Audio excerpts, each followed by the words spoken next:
नमस्कार, आप देख रहे हैं न्यूज़ वन इंडिया। मैं हूं आपके साथ पंकज यादव। करते हैं बुलेटिन की शुरुआत बड़ी खबर के साथ। ढोंगी बाबा पर यूपी एसटीएफ की बड़ी कार्रवाई, जहां पर मैनपुरी के बिछवा के आश्रम में यूपी एसटीएफ की यह कार्रवाई। आश्रम के अंदर पाई गई यूपी एसटीएफ।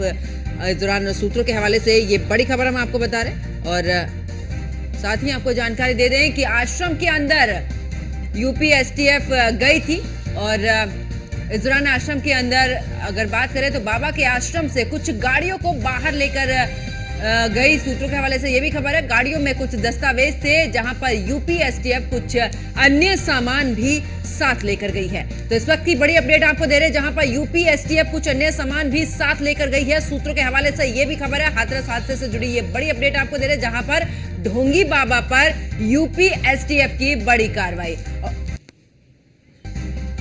ज्यादा जानकारी के लिए हमारी संवाददाता वर्षा हमारे साथ में जुड़ चुकी हैं। वर्षा, अगर बात करें, क्योंकि लगातार अब कार्रवाई की जा रही है, एक के बाद एक कड़ी इस दौरान निकलकर सामने आ रही है, ऐसे में यूपी एसटीएफ पहुंची है, कुछ दस्तावेज भी बाहर लेकर आई है। देखिए, बिल्कुल जिस तरह से बाबा के मैटर को आगे बढ़ाया जा रहा है, जिस तरह से एसआईटी जांच कर रही है, उसमें साफ तौर पे देखने को मिल रहा है कि यूपी पुलिस भी हर तरीके से जांच पड़ताल कर रही है, उनके सेवादारों से पूछताछ कर रही है, अलग अलग तरीके से एंगल देख रही है कि क्या क्या चीजें रही, किस वजह से ऐसी भगदड़ मची कि बाबा को अभी तक गिरफ्त में नहीं लिया गया। लेकिन बाबा के इर्द गिर्द जितने लोग हैं उनसे पड़ताल की जा रही है। साफ तौर पे देखा जा रहा है कि बाबा कहीं ना कहीं इस सब चीजों में है कि नहीं।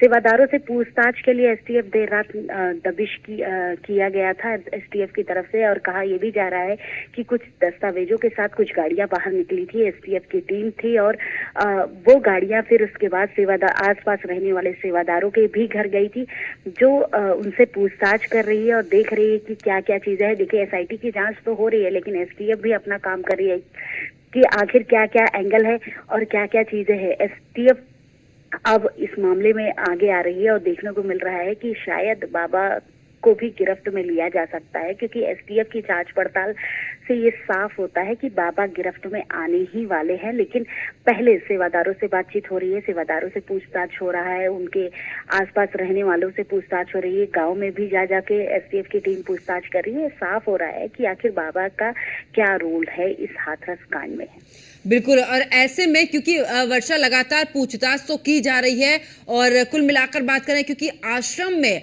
इस दौरान बाबा के मौजूदगी होने को लेकर भी जब कॉल डिटेल भी निकाली गई थी, तो वहां पर मौजूदगी ही यहाँ पर दर्शाई जा रही थी। तो ऐसे में क्या लगता है, क्या अभी भी जो मैनपुरी वाला आश्रम है उसी पर दबिश? देखिए, जिस तरह से मैनपुरी के आश्रम पर चारों तरफ सुरक्षा बल तैनात किए गए हैं, और फिर उसके बाद उपद्रव के आने का जो बात कही जा रही है कि बाहरी तत्व आ सकते हैं और पत्थरबाजी वगैरह कर सकते हैं, जिस तरह से लोग मरे हैं उसमें एक चीज साफ दिख रही है कि शायद उनके परिवार के लोग या कुछ लोग विरोध भी कर सकते हैं। इसको लेकर सुरक्षा बल तैनात की गई। लेकिन जिस तरह से वकील आते हैं, फिर उसके बाद दबिश दी जाती है, एसओजी टीम की तरफ से दबिश दी जाती है, एसटीएफ की तरफ से दबिश दी जाती है, ये सब साफ तौर पे दिखाया जा रहा है कि जिसमें बाबा अभी भी मैनपुरी आश्रम में मौजूद है। क्योंकि आश्रम तो उनके अलग अलग जिलों में अलग अलग तरीके से है, लेकिन मैनपुरी आश्रम में जिस तरह से हलचल पैदा हो जा रही है, थोड़ी थोड़ी देर पे चीजें अलग अलग तरीके से हो रही है, लगभग 200-250 सेवक अभी भी अंदर है, ये साफ तौर पे दिखाता है कि अभी भी बाबा इसी आश्रम में है, इस आश्रम से वो निकले नहीं। लेकिन बाबा के नाम से कोई एफआईआर दर्ज नहीं हुए, जिसको लेकर पुलिस अभी कुछ कर नहीं पा रही है। बाबा को बाहर नहीं निकाल सकती, बाबा के ऊपर हाथ नहीं रख सकती। तो ये चीजें साफ कर रही हैं कि बाबा तो अंदर है, लेकिन जांच पड़ताल अलग अलग एंगल से किया जा रहा है, अलग अलग तरीके से देखा जा रहा है कि बाबा को किस तरह बाहर निकाला जा सके। बिल्कुल, और वर्षा, ऐसे में अगर सेवादारों की बात भी की जाए तो वो तो बिल्कुल पूरे तरीके से भगवान स्वरूप इनको मान रहे हैं इस बाबा को, और ऐसे में आखिरकार पूछताछ हो रही है। लेकिन आज चौथा दिन है, बावजूद उसके कोई भी ऐसा पुख्ता सबूत अभी तक हाथ नहीं लग रहा है।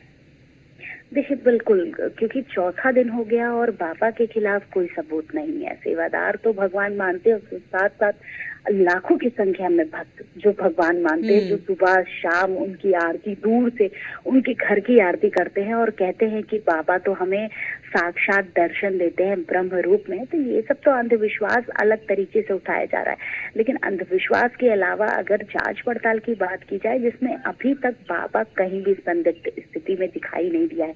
रिपोर्ट एसडीएम ने जब सौंपी थी उसमें भी उन्होंने सेवादारों के खिलाफ बात कही थी, लेकिन बाबा के खिलाफ कोई बात उसमें नहीं आई। लेकिन जिस तरह से अब बाबा के लिए दबिश दी जा रही है, बाबा के बारे में पता किया जा रहा है, बाबा की पुरानी कुंडली खंगाली जा रही है, उसमें कहीं ना कहीं लग तो रहा है कि शायद बाबा को भी बाहर बिल्कुल। निकाला और जाएगा उम्मीद, बाबा से क्योंकि पूछताछ जिस होगी। तरीके से वर्षा एसटीएफ पहुंची है, दस्तावेज हाथ लगे हैं, कुछ गाड़ियों को भी बाहर लेकर आई, तो ऐसे में लग रहा है कि हो सकता है शायद वो सबूत भी हाथ लगे जिस वजह से गिरफ्त में बाबा को लिया जा सके।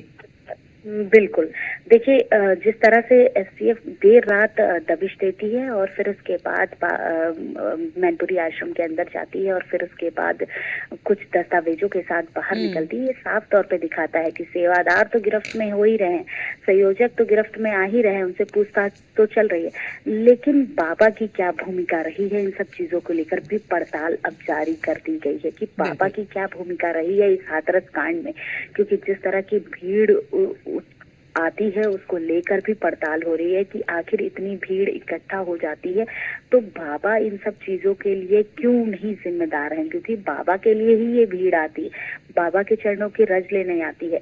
तो जाहिर सी बात है अब बाबा को गिरफ्त में लेने की तैयारी की जा रही है, क्योंकि बाबा की पुरानी कुंडली बहुत सारी चीजें निकल कर आई, उनके बारे में जांच पड़ताल चल रही है। तो बाबा के सेवादारों को बाबा के अलग अलग तरीके अलग अलग जगह से उठाए जा रहे हैं, लेकिन बाबा को भी कभी भी उठाकर पूछताछ करने के लिए पुलिस आगे ला सकती है और पूछताछ तो जरूर होगी, क्योंकि पूछताछ एसआईटी की टीम भी करेगी कि आखिर आप वहां मौजूद होने के बावजूद आपके सेवादारों ने ऐसी सारी चीजें की, तो उसका जिम्मेदार कौन है, क्योंकि सेवादार इन्हीं के आदेश से चलते हैं और जब बाबा ने आदेश दिया होगा तभी सारी चीजें होती हैं। बिल्कुल। चलिए, बहुत बहुत शुक्रिया वर्षा शाही हमारे साथ जुड़ने के लिए, तमाम जानकारी साझा करने के लिए।